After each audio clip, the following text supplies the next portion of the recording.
ఇంట్లో నగలు పోవటంతో ఇంట్లో ఉన్న వాళ్ళందరూ అయితే చాలా టెన్షన్ పడిపోతూ ఉంటారు. ఇంతలో నగలు ఇచ్చిన వాళ్ళు జగదీశ్వరి ఇంటికి వస్తూ ఉంటారు. ఏవి నగలు అని చెప్పేసి అయితే అడుగుతూ ఉంటారు.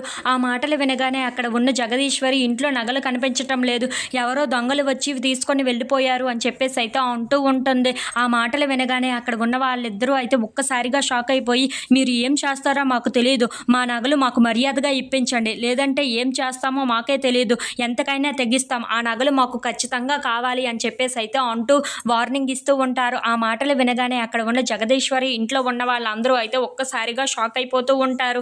ఇంతలో అక్కడ ఉన్న వాళ్ళు మాత్రం, మేము కంప్లైంట్ ఇవ్వడానికైనా సరే వెనకంజు వెయ్యం, మా నగలు మాకు ఖచ్చితంగా కావాలి, మీరు ఇలా చేస్తారని మేము అస్సలు ఊహించలేదు అని చెప్పేసి అయితే అంటూ ఉంటారు.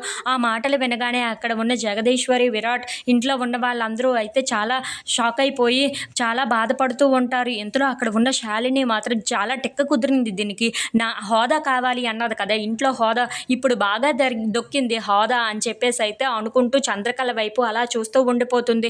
ఇంతలో అక్కడ ఉన్న వాళ్ళు మాత్రం, మీకు కాస్త టైం మాత్రమే ఇస్తున్నాం, ఆ లోపు మా నగలు మాకు మర్యాదగా తెచ్చి ఇవ్వండి, లేదంటే ఒక పోలీస్ కంప్లైంట్ ఇస్తాం అని చెప్పి వార్నింగ్ ఇస్తూ ఉంటారు.